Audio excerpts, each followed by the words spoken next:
It's March 1959, and Mabel Chinnery is heading back to her car in Ipswich, England. Then, once she has returned to the vehicle, she takes a casual snap of her husband Jim as he sits in the front seat. The scene is normal, banal even. But once the shot is developed, Chinnery notices something chilling. There's an eerie figure in the back seat, and it looks rather familiar too. Hello, wonderful people. I'm Dane Peterson from WonderBot, and here is... This woman's eerie photo shows an unexplained figure, but the mystery may finally be solved. Before we begin, make sure to smash the like button, subscribe to our channel, and click the notification bell for more amazing videos.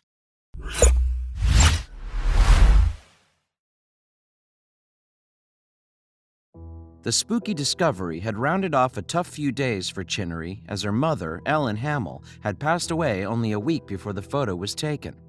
Then, after the funeral, she had traveled to the cemetery to take some photos of her parents' plot, meaning, of course, that she'd had a camera on her.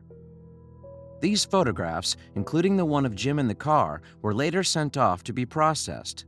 But it was only while Chinnery was showing the results to a friend that she noticed the creepy figure. Yes, it looked like someone else had been in the vehicle with her husband at the time, but Chinnery knew that the two had been alone. And, upon closer inspection, the friend believed that the mysterious figure was actually Chinnery's recently departed mother. In the shot, she seems to be sitting in the back on the passenger side with Jim behind the steering wheel. Indeed, there appears to be a face in the gap between Jim's head and the pillar of the car door. Chinnery knew, too, that her mother had preferred that side of the car when she was sitting in the back. And Jim confirmed this years later when the couple both appeared on a 1985 edition of the TV show Arthur C. Clarke's World of Strange Powers. On camera, Jim revealed that Chinnery's mother had habitually favored that part of the vehicle because she had wanted to look at him as they spoke. But that wasn't the spookiest part. According to the Englishman, Hamill's very last words to Jim before she died had been, "You'll never come to any harm, 'cause I'll still be with you." To this day, experts and lovers of the supernatural analyze the snap, hoping to explain just how Hamill, or someone who looked like her, managed to materialize in the car. And it'll probably be no surprise to hear that, in the decades since it was taken, the spine-chilling photo has become internationally famous. A few weeks after Chinnery had taken that photo of her husband, her tale was featured in the UK's Sunday pictorial newspaper. The image was included as well, giving readers a glimpse of the mysterious figure. And it didn't take long for US media outlets to pick up on the spooky story. Unlike the Sunday pictorial, though, the newspapers in America didn't have access to Chinnery's picture. Then, a couple of months later, readers in the US finally got the chance to look at the shot and come to their own conclusions after Parade magazine featured the image in a June 1959 edition. The Parade article went into detail about what had happened in Ipswich too, and, crucially, the magazine also printed an older shot of Hamill while she was still alive, allowing people to carefully compare and contrast the features of the ghost with those of Mabel's late mother. Chinnery told Parade, "I decided to use up the rest of my film in the camera by taking a picture of my husband in the car.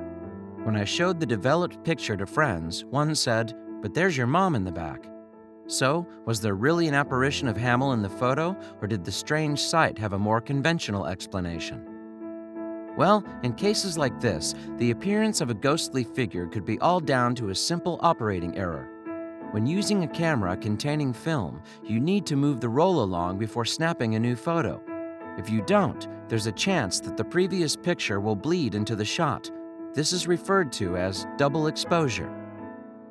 One of the experts who examined the picture back in 1959 wasn't so sure that this was a simple example of double exposure, though. And when speaking to Parade, they had a compelling explanation, suggesting, perhaps, that the photo was indeed a snapshot of a supernatural phenomenon. The anonymous specialist said, "The lady in the back of the car can't be the result of a double exposure. If it were, the door's upright wouldn't block off part of her face, and she can't be a reflection in the window either." Others have analyzed the image too, hoping to determine the truth behind the mysterious vision. For example, Arthur C. Clarke's World of Strange Powers brought in 2 experts to look at the image and determine once and for all whether there was really a ghost in shot. And Dr. Steve Gull and Tim Newton's professional experience should have made them ideal for the task in hand. As they used computer software to break down photographs, you see, the pair were apparently often asked to look at pictures involved in ongoing investigations. And Gull and Newton analyzed 4 different images for Arthur C. Clarke's World of Strange Powers, including, of course, the photograph that Mabel had taken. Newton and Gull duly scanned the snap and uploaded the results to their computer. Then, with their software, the experts were able to zoom into the area where Hamill was sitting, and from there, they went on to notice a couple of unusual details. For starters, Gull and Newton picked up on a strange bump inside the car on the left-hand side of the photo. And while to the naked eye there doesn't appear to be anything in that space other than the empty seat, the area next to the door pillar seems to show a shape that resembles a shoulder. The simple detail cast the photo in a new light, as it appeared that Hamill's body shape didn't line up. Instead, it was suggested that the bump could have been part of another chair in which she'd previously sat. And Newton and Gull highlighted something else that indicated this was a case of double exposure. The specialists focused on the collar of Hamill's outfit and noticed that there was a slight overlap with the car's door pillar. Once again, that suggested that an older picture of Mabel's mother had somehow combined with the shot of the vehicle. Gull was certainly convinced of this when he offered his thoughts to Arthur C. Clarke's World of Strange Powers. He explained, "Some mistake has happened here. Some very short exposure sometime before has been superimposed upon the picture of the car." And the expert wasn't the only one to question the validity of the supernatural theories. A writer named Melvin Willen was similarly skeptical after examining the picture for his book, Ghost Photos. Summarizing his thoughts, he wrote, "In this case, the possibility of a double exposure must be considered. On the right is what at first seems to be the door pillar of the far side of the car, but isn't it much too far forward? Aren't the windows too big, and does the curved right side look like a tree trunk?" Willen added. "The supposed mother's figure looks unnaturally close to the front seat and couldn't be sitting on the back seat. Even Mr. Chinnery's face seems too big. It's an intriguing argument, but paranormal website Anomalies offers a rebuttal." The site refers back to Mabel's claim that she'd been snapping photographs of her mother's grave before capturing the shot of Jim. And Anomalies argued that if the famous snap was a case of double exposure, Hamill should have cropped up in some of the previous images too. Anomalies also questioned the double exposure theory from another angle. If the vision of Hamill had indeed come from another photo, then her body wouldn't have been obscured by either Jim or the door on his side. The website similarly noted that the image lacked a telltale second background. But you may still be wondering whether there's a plausible explanation for what happened back in 1959. Was it really a case of double exposure? Or did Hamill really appear from beyond the grave? Well, perhaps Blake Smith's findings will sway you one way or another.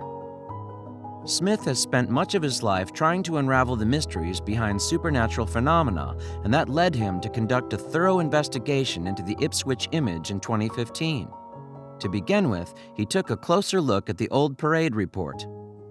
Then Smith found out the make of Jim's car since, as he later wrote for Skeptic magazine, he hoped to get a better idea of how the vehicle was arranged inside.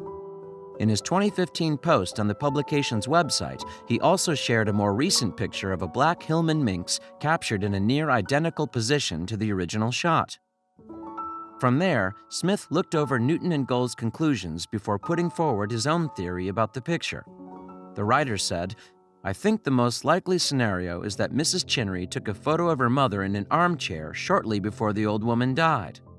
Then, with the same roll of film in the camera, Chinnery accidentally took a second shot of her husband without forwarding the film to the next frame," Smith added. So, he was firmly in the double exposure camp.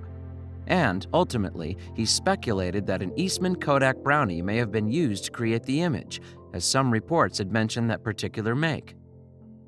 To finally put the matter to bed, Smith contacted Chuck Baker, a connoisseur of the vintage camera. And Baker would reveal just how double exposure would have been possible on a Brownie, as well as how users could have avoided such an error. Baker said, The manual protection had a little slide that would manually be slid over the actual exposure trigger or a toggle-type switch that did the same thing. The user would have to remember to slide this over so that the photograph would not be double exposed by the photographer or by mishandling.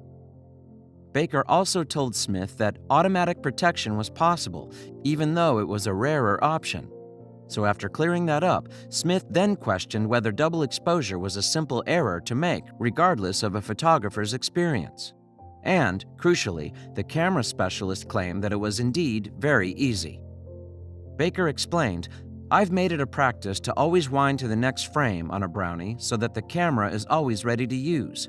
What occasionally happens is that the lever gets tripped when putting the camera in a bag or pocket. Then, when it's taken out, the new shot is made over the mistaken lever trip." So, after taking all of that on board, Smith believed that Mabel could have made an error of some sort as she prepared to take the shot. Nonetheless, he also understood why she may have believed it was a supernatural event. She had been grieving her mother's recent death, after all. And Smith even accepted that his double exposure theory could be rebuffed if Mabel had indeed taken additional photos at the cemetery. He wrote, "If this tidbit is correct, then an accidental double exposure scenario becomes a convoluted scenario. It would have involved rolling the film forward to the last frame, taking a photo of the mother-in-law, rewinding the film, taking the whole roll of shots, forgetting that the whole last frame accident took place, and then shooting the new photo of the car over the old photo of the mother." Yet Smith refused to acknowledge the supernatural alternative. He said, "If this detail about the previous shots of the grave could be confirmed, I would think it less likely that the double exposure was accidental, not more likely that the image showed a ghost." Then, only 24 hours later, Smith came back to clarify his thoughts in the comments section beneath his post, which had already amassed a few replies from the website's users. And in his follow-up message, he decried the idea of somehow verifying paranormal activity using photos. Smith's comment read, "I'm not certain that this is a double exposure. I am convinced that the image shows signs of being a composite, and I don't know how that could be accidental if the previous images were taken at the graveside.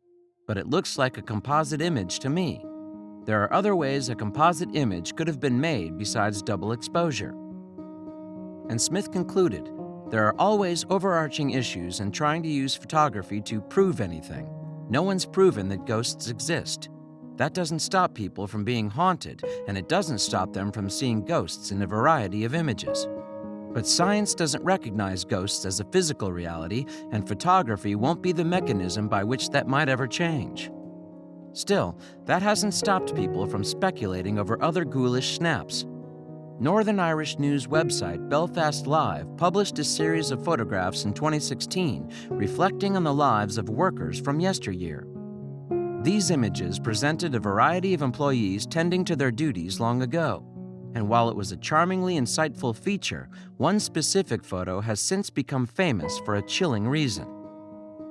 The photograph was shot back in 1900 and shows a group of 10 young women at a linen mill, all of whom are dressed for work.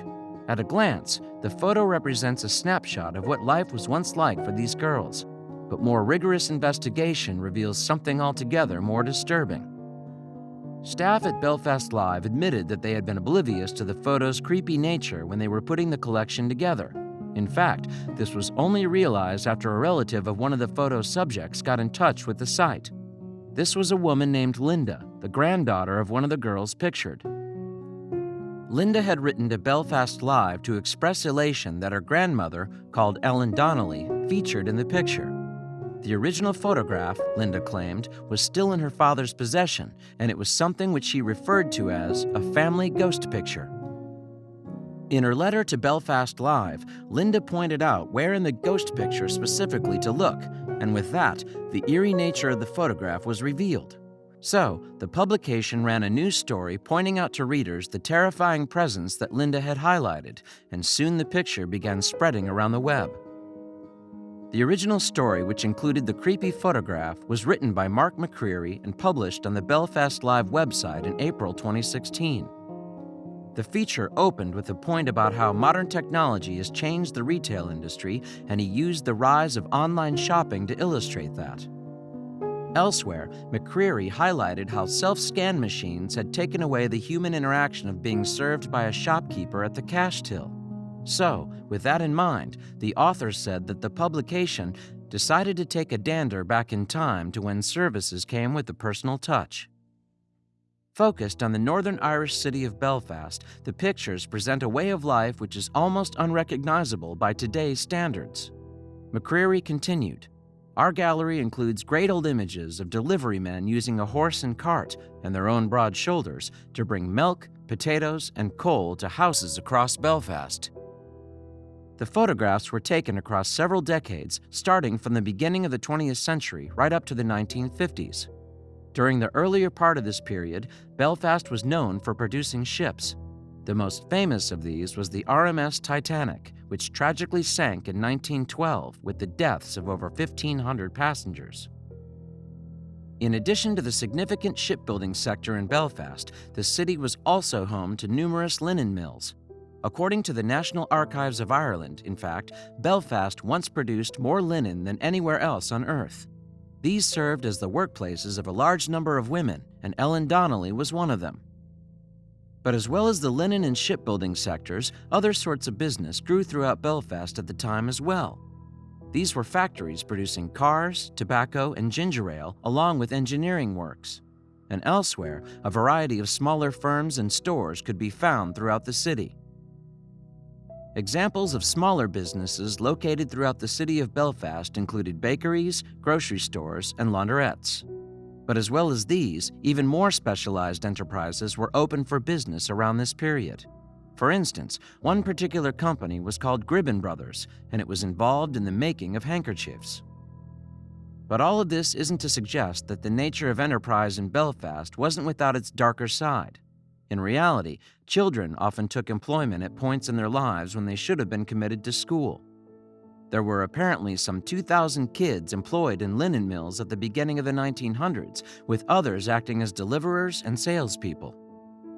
As we can see, the images published on Belfast Live in 2016 give a fascinating insight into the realities of that period of time. In one photograph, for instance, young boys are being handed copies of a newspaper. Naturally, one might safely speculate that it'll be down to these kids to deliver them around the city. Another photo dating back to July 1932 shows female employees at work. They're working at the Gallagher factory, where they can be seen preparing boxes of cigarettes. And the sheer number of women packed onto this factory floor perhaps gives a sense of the operation's scale. Elsewhere in the collection, a shot from around 1915 shows a number of men digging up a road. Seen from the perspective of the present day, we might imagine how difficult the work must have been without the help of modern machinery.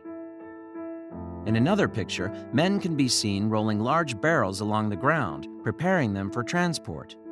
This shot was taken at Dunville's distillery, which specialized in the production of whiskey. Yet again, the photo shows us how much more physically demanding work must have been without the help of modern technology. All of the photographs in the gallery shed some light on the way things used to be for Belfast's workers. But there is one shot in particular which would eventually go on to capture the imaginations of many people today. This, of course, is the image of Ellen Donnelly and her colleagues. While the photograph functions as a window into the past, it became famous for another reason entirely. While at a glance, things in the picture seem to be normal, there's actually something lurking behind Ellen Donnelly. That's to say, there appears to be an additional, terrifying presence in the shot. The notion of spirits or ghosts has been an enduring source of fascination across the ages. And even though there's no scientific basis for their existence, many people in contemporary times still believe in them. In fact, according to a 2009 Pew Research Center study, 18% of people in the United States claimed they had encountered one. Since the advent of photography, a number of images have emerged claiming to depict ghosts. One well-known example is a 1936 photo purported to have been taken by photographers from the publication Country Life magazine. It shows a supposed ghost standing on a staircase in Norfolk, England, the so-called Brown Lady of Raynham Hall. The Brown Lady is thought to be the spirit of a woman named Lady Dorothy Walpole, whose brother was UK Prime Minister Robert Walpole. Born in 1686, she went on to marry a man called Charles Townsend, who was known for his brutal outbursts. Apparently, after discovering that his wife had cheated on him, Townsend locked her away in Raynham Hall, where she later died in 1726. Over a century later, Lady Walpole's spirit supposedly appeared to people during a Christmas gathering at Raynham Hall. According to one Lucius C. Stone, a pair of guests at the property claimed to have witnessed the figure dressed in brown en route to their bedrooms. The next day, the specter was apparently seen in more detail, with its hollow eyes being specifically noted. In 1836, another claim of the ghost materializing was made. This time, the supposed witness was a man named Captain Frederick Marriott, whose daughter Florence later detailed her dad's alleged encounter. She penned in 1891, "I have heard him describe how he watched her approaching nearer and nearer. He recognized the figure as the facsimile of the portrait of the Brown Lady." Captain Marriott's daughter Florence continued the description of her father's experience with the ghost. She wrote, "He had his finger on the trigger of his revolver and was about to demand it to stop and give the reason for its presence there when the figure halted of its own accord before the door behind which he stood and, holding the lighted lamp she carried to her features, grinned in a malicious and diabolical manner at him." Of course, the Brown Lady of Raynham Hall is just one of countless ghosts claimed to have been captured on film. Many more photos have been widely circulated over the years, capturing quite a few people's imaginations. And in 2016, Belfast Live unwittingly published yet another image which is added to the lore. At a glance, there's seemingly nothing particularly notable about the photograph of the female staff. Just like the other pictures in Belfast Live's collection, it offers an insight into the life of 20th century workers in the city. As we mentioned, in this particular case, the image focuses on women from a linen factory. The photo was published along with 15 others as part of the Belfast Live feature, and as we explored earlier, no one at the website initially noticed anything odd. But when one of the site's users wrote in to comment on the image, it would never again be seen in the same way. A woman named Linda contacted the site to explain that she was the granddaughter of someone in the photo. She wrote, "Great to see an old photo of my granny when she worked at the mill. She was Ellen Donnelly, nee McKillop, and she is fourth on the right in the second row down." Linda continued, "I don't really believe in ghosts, but there have been a few odd goings-on around this photo, so I hope this doesn't cause any more." She added, "Did anyone spot the mysterious hand on the girl on the right shoulder?" If one looks carefully, a mysterious hand seems to be draped over one of the women's shoulders, but it doesn't appear to be attached to anyone. In fact, everyone around the hand has their arms folded together, meaning it couldn't belong to any of them. So, what's really going on? Predictably, internet users have been having their say on the ghoulish-looking hand in the photo, and while there were those that labeled the pic as creepy, others were more measured in their responses. Writing in the comments section of the Mirror website, for instance, one reader elaborated on their own theory. "Photo manipulation existed before Photoshop," the person wrote. "One of the most common types was composite photos, basically what would now be described as photoshopping someone in. There were various techniques for this, including double exposure or making a pasted mock-up print to photograph and manipulate when printing that photo in the darkroom." This same internet commenter also pointed out that there was a problem with some shadows in the image. They wrote, "If you look at the image of the girl with the hand on her shoulder, the shadows on her in the image do not fall at exactly the same angle as those on the faces of the other people in the image. This," the person implied, "suggests that the image had been manipulated." Elsewhere, another theory about the ghostly hand was put forth in the comments section of the Belfast Live article. These thoughts were somewhat similar to the ones about the photo having been altered. However, this other commenter suggested that the photo might not have resulted from a purposeful editing job. This user wrote, "As late as the early 20th century, exposure times for portraits were often at least several seconds long. So, the subjects had to stand very still or a double exposure or blurring would result. One explanation might be that the woman on the top right had her hand on the other woman's shoulder at the beginning of the exposure, and then she quickly moved to a folded arms position when she realized the exposure had started, creating a double exposure." In addition to this, another person shared their thoughts on the Belfast Live website. Yet these particular musings differed from the others in that they had nothing to do with the integrity of the photograph itself. Instead, this person argued that the ghostly hand was little more than the result of the way some fabric was positioned. As the skeptical commenter put it, "It's just the dress on her shoulder. If you look at the fingers, they are actually the dress material. It's just the way it fell. If the lady behind her had moved her arm, it would be clearer. Sorry to burst your bubble. It has a natural explanation and not a supernatural one."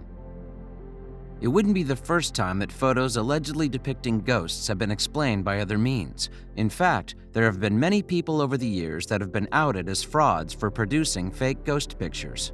Yet still, such photos still retain an appeal for many people. As for the specific photo of the Belfast linen workers and the ghostly hand, one must reach their own conclusions. All in all, few would argue that the pic isn't at the very least to be considered creepy. But is it really the result of the supernatural, or something much more mundane?